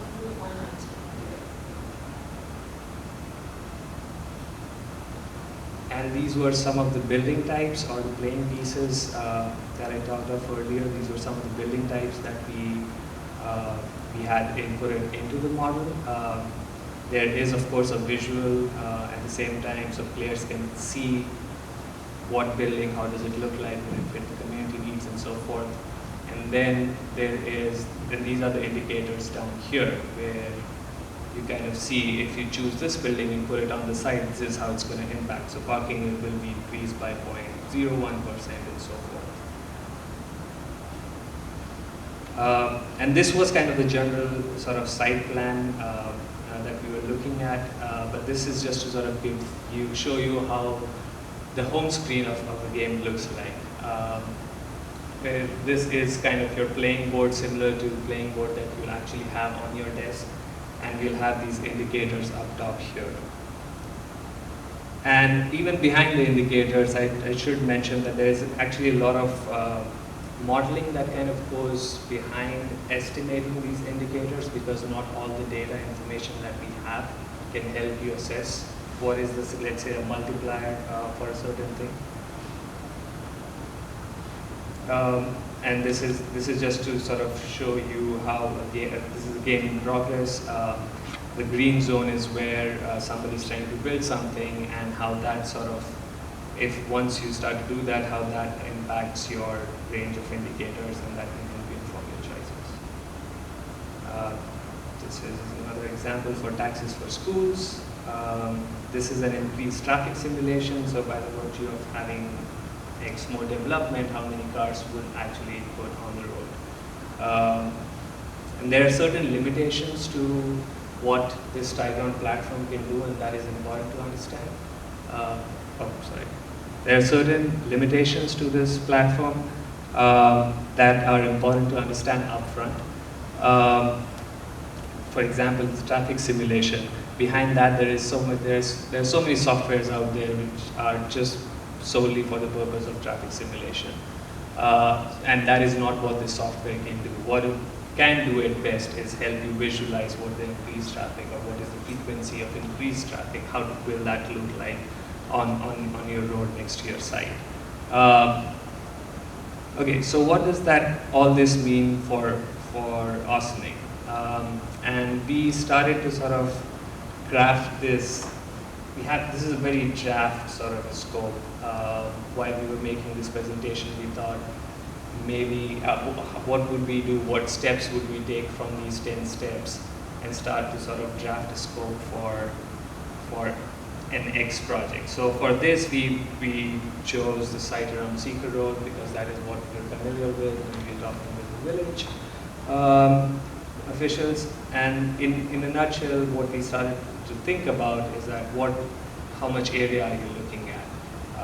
What, in terms of geography, what roads do you actually want to start assessing? What are some of the activity nodes that you want to either build upon or capitalize on, or actually even create new ones? And some of the indicators, and I'm not going to go into detail of all this, but some of the indicators, based on our previous discussions, some of the indicators we thought would be relevant for this project are like, what are the number of affordable units? Like if you have any new development, what are the number of affordable units that are being added? How much of that is 1 bedroom, 2 bedroom, 3 bedroom? What is the depth of AMI that we're trying to achieve here? What is the impact on schools? Impacts on traffic, property tax generated, how much of that tax money can actually be diverted back to schools if we choose to do that, and things like that. So again, in terms of sort of the scope and process, and again going back to the 10-step process that we discussed, you can sort of potentially start off with a pre-process, start identifying who your stakeholders are, who do you want involved in this process, whose opinions and concerns is something that you would want to pull into this model.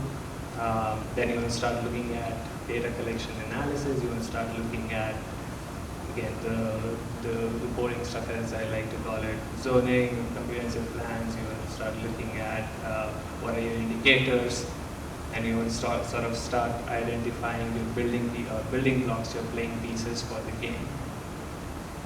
And then you go into scenario planning, which is kind of testing your Tigron model out.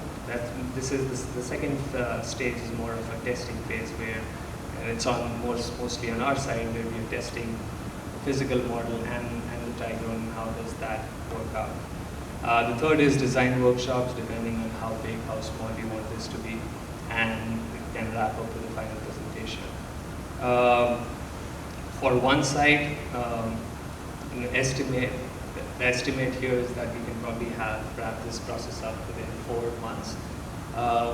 But again, this does mean that up top here we are very clear of what the objectives are, what are the key questions that we want to solve for, what indicators do we want to, at least a rough idea of what indicators or impacts do we want to assess for. So I guess that's the process, and I guess just to sum it up, it's more like this process. When you start off with this process, and in my experience with having worked with on Westchester model, about my experience of working with NYCHA, I think it's more, you have to define what indicators, what objectives. The clearer you kind of actually define those things, the easier it is for you at the end. Because there will be a range of issues. Once you start to actually play these things out, in my experience, you'll be like, hey, what about this? We actually want to do that. And some of those questions, it might be possible that we can address, but then some of them will actually require additional research, additional data mining, and so forth. So, yeah, I guess that's it.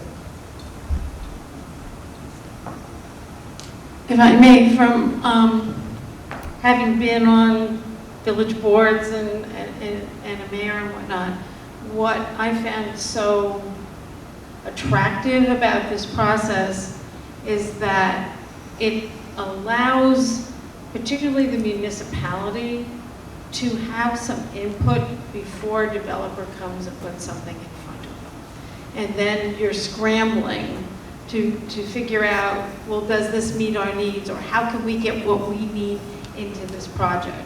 This really lets you sit down, and again, depending upon whether it's a developer coming to you or you identifying a piece of property that you need to develop in order to provide some kind of a linchpin for your community, or you need to provide a service for your community.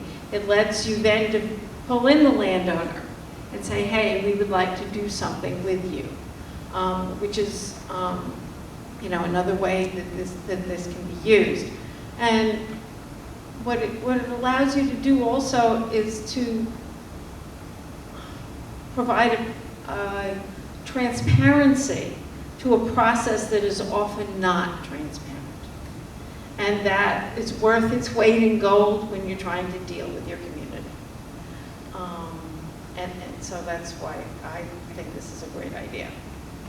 Thank you so much. I really appreciate this presentation. I'm sorry that it's gone to be kind of late, but I just wanted to hopefully just make a couple comments and maybe ask if there are any others. I had heard a little bit of this presentation, not to this full extent, but again, some of the things, Carolyn, that you mentioned really impressed me. And one of the things that you and I talked about a little bit was that it's kind of like we already have a comprehensive plan that was recently updated, or a lot of the environmental regulations were updated. Some of it needs to still be looked at, and we're kind of deciding, well, how do we move forward?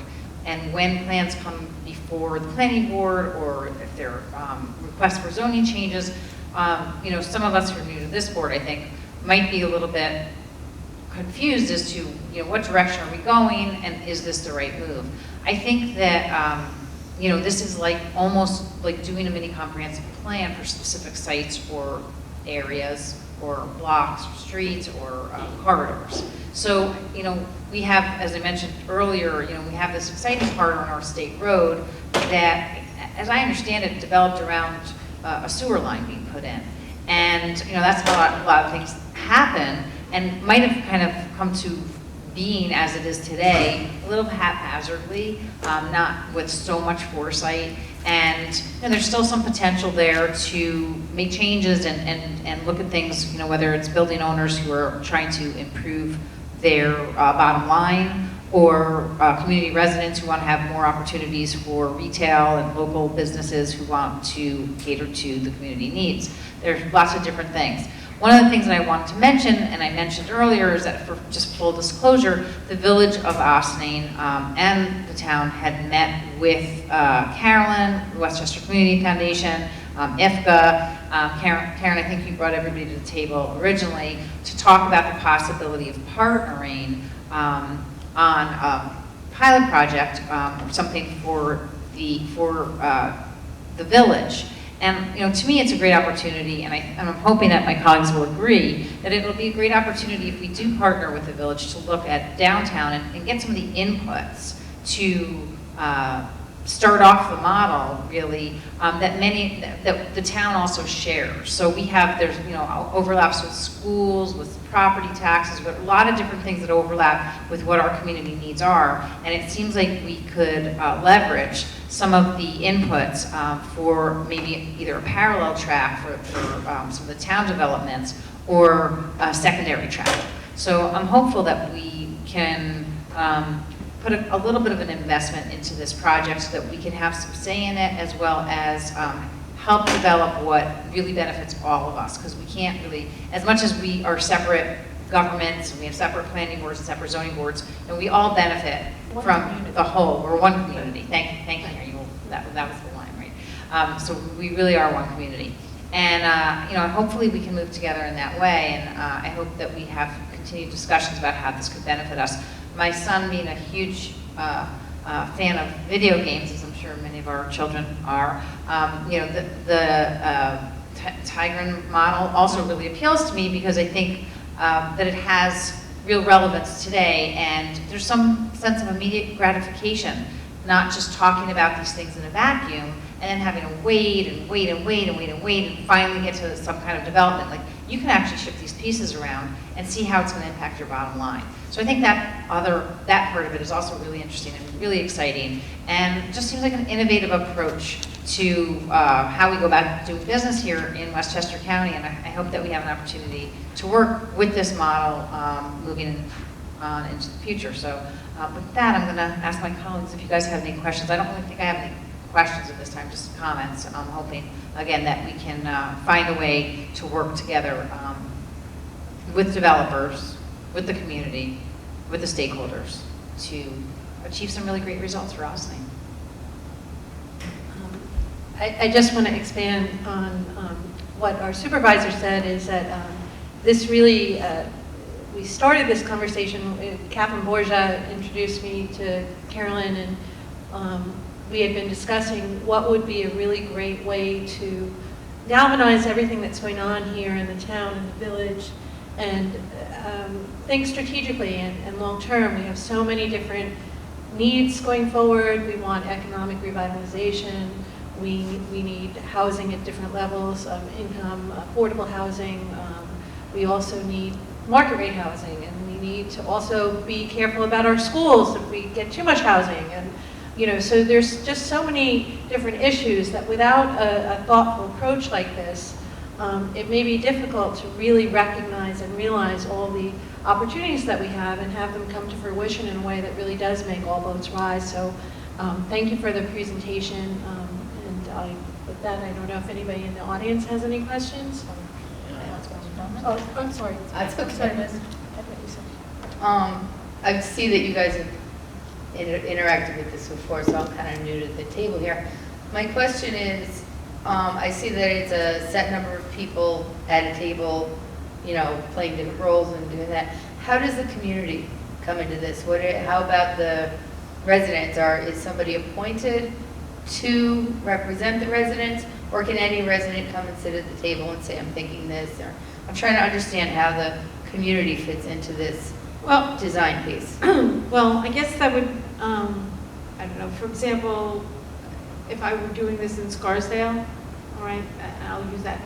We have neighborhood associations, and if it's going to be, a development is going to be in a certain neighborhood, I'm going to contact that neighborhood association. Now, I don't know if you have that same thing here in Ossining, but they are going to, first you're going to kind of reach out perhaps to the neighbors who are closest to it, and you're going to try to get somebody, you know, from the surrounding area, I would hope, and that you'd also, I mean, I'm sure there are organizations in town where you have people who are, you know, really active and who participate in a lot of things. You're going to be able to identify people that should be at that table, is basically what I'm saying, is from your own knowledge.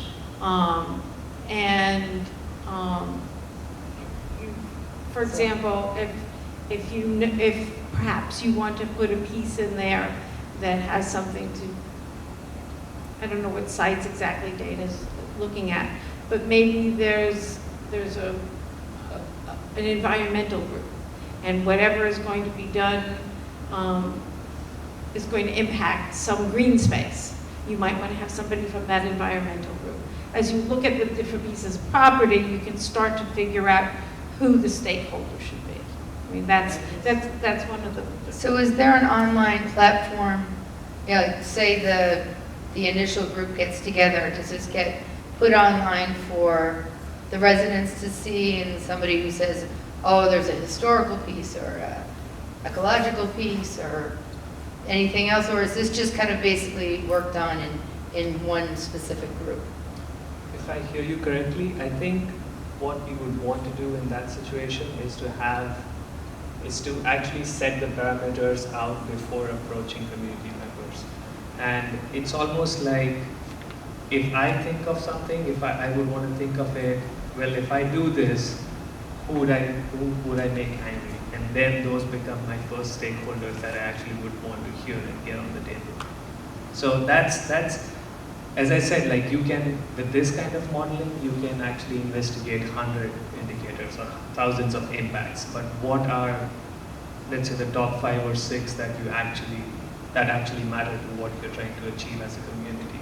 And those people should actually be on the table. If that helps. Does that?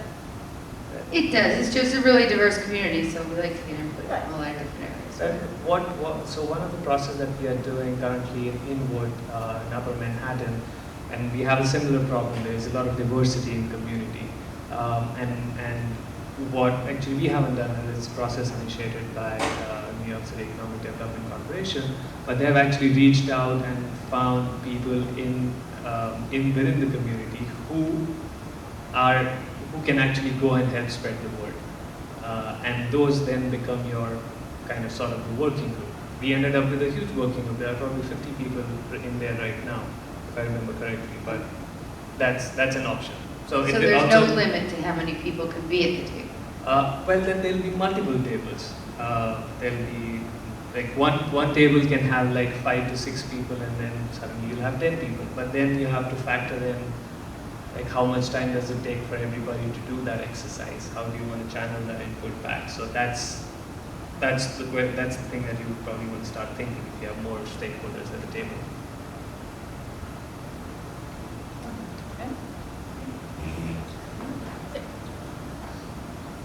Also, the other thing that I really like about this is, to me, it seems like it offers a way to see, is this going to be affordable for the developer?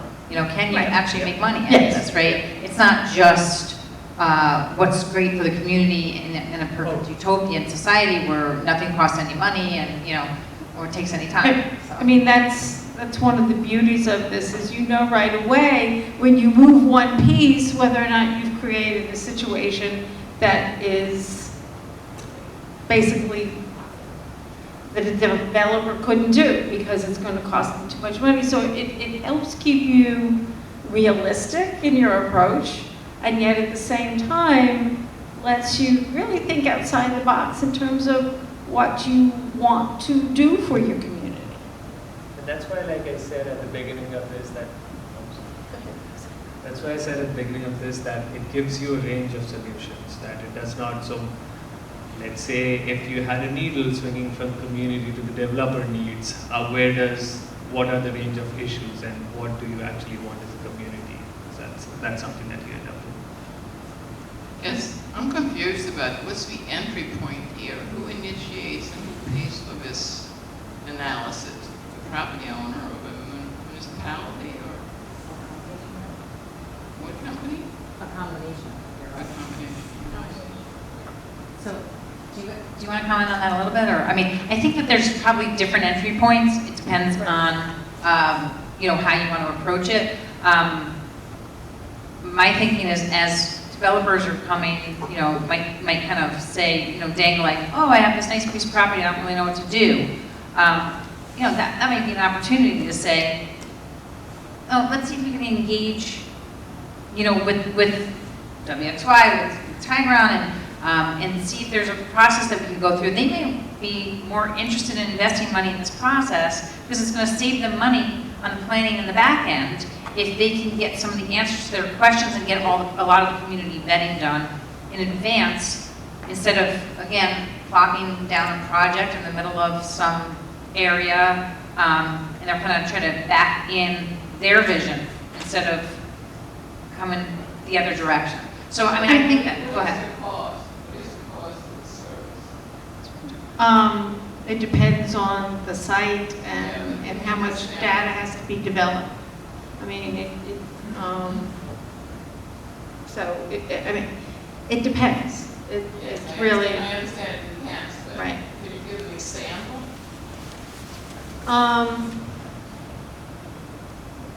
Not really, because it really, at this point,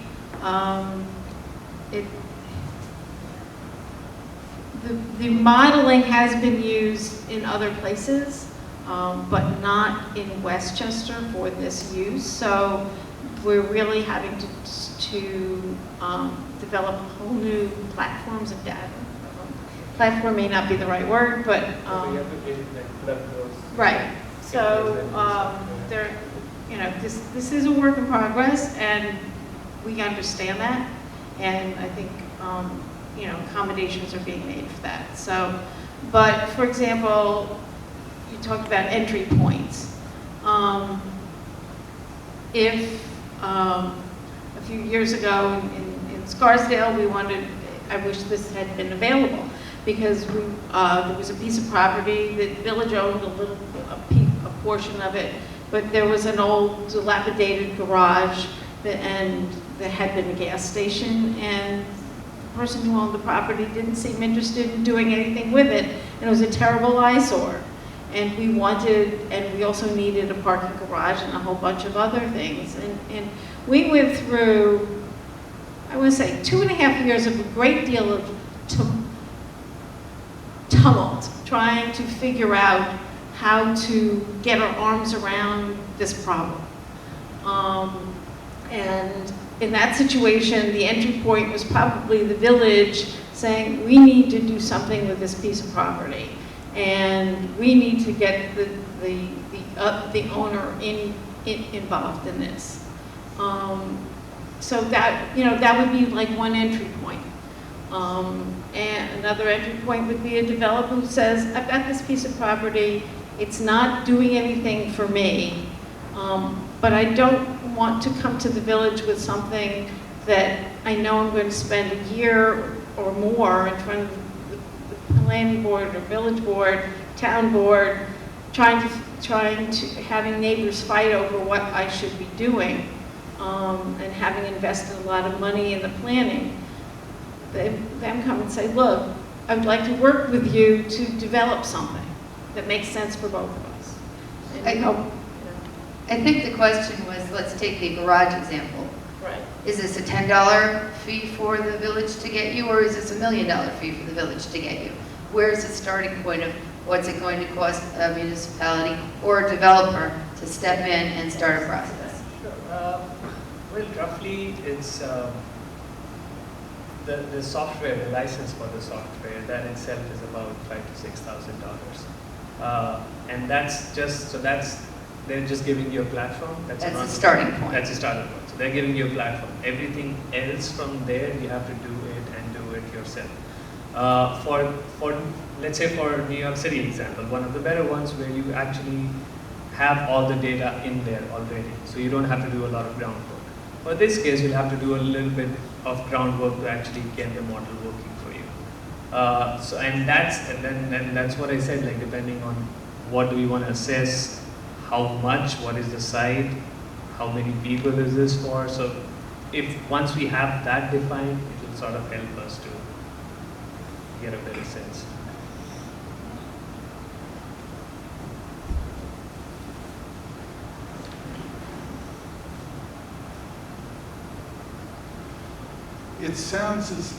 This sort of sounds like one of these video games that my kids had, where they're sort of building a tower type Yes, thing. SimCity. Workers around and you're figuring out your profit or loss on this, and you know you're essentially working with a complicated math puzzle Yep. and figuring out if you're actually going to make money or not. So, from the taxpayer point of view, is this the type of system where the governing entity, in this case the village or the town, would be able to judge whether the project that was proposed either by the developer or whatever stakeholders are here was actually one that would end up being positive cash flow coming back to the town and coming back to the village, as opposed to something that would tap the services of the village to an extent where it would essentially have negative cash flow and cost the existing taxpayers. Yes. Definitely. I think it all depends on how we want to model it out. So as long as we have the real data for it, that's something to model out. You get to pick the data points that are important to you. So if one of your criteria for conversation is that that it produce some revenue for the village, or at least be revenue neutral, or how you get, how you get your, how it affects your taxes, etc. You can do that. You can pick your data points and make them a priority in the system, and so that you'll know. I mean, it was a little hard to see on that.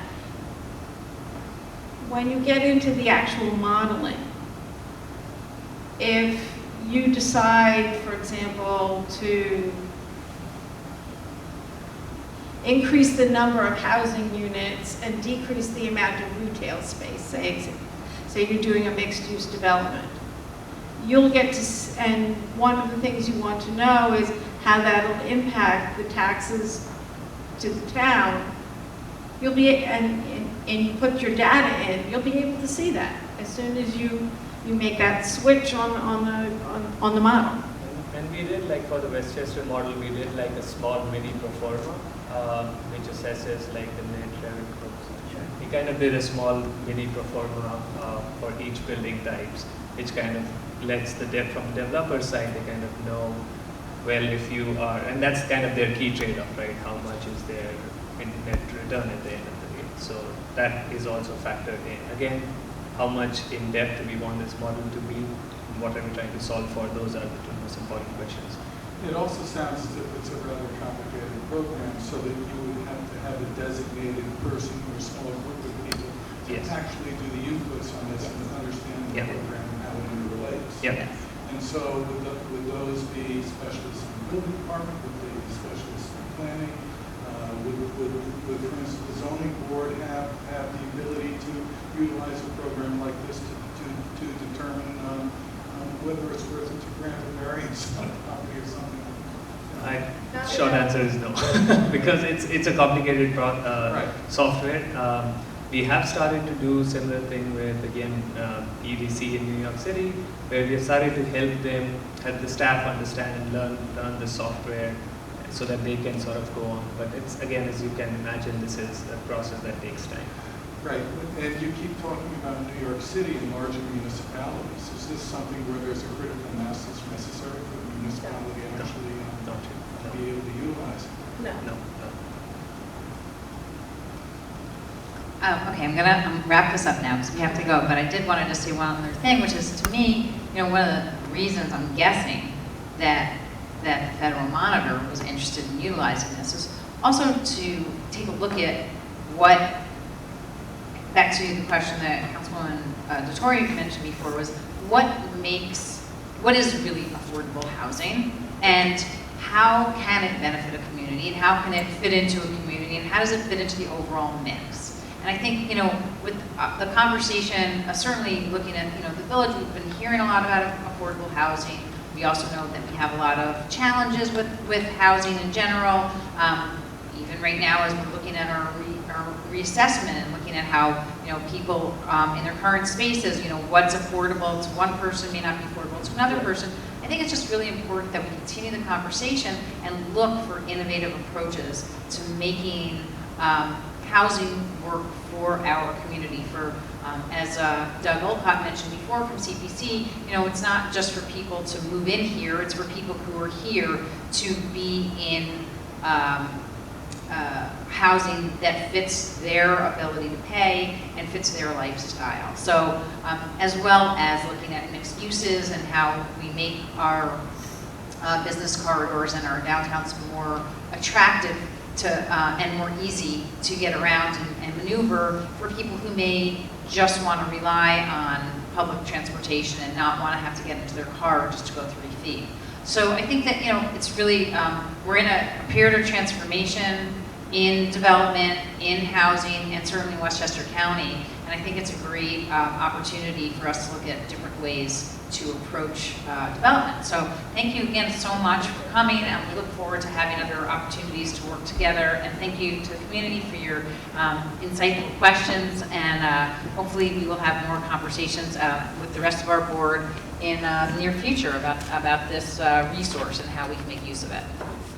And we look forward, everybody, to meeting back here at the library next Tuesday night for our joint work session with the village board, the town board, and we're hoping that we also will have some of our school board and our library board here to discuss about some upcoming, also innovative approaches to looking at our town and village as working together as a whole for water and for infrastructure and for planning. So thanks, everybody, and have a great night.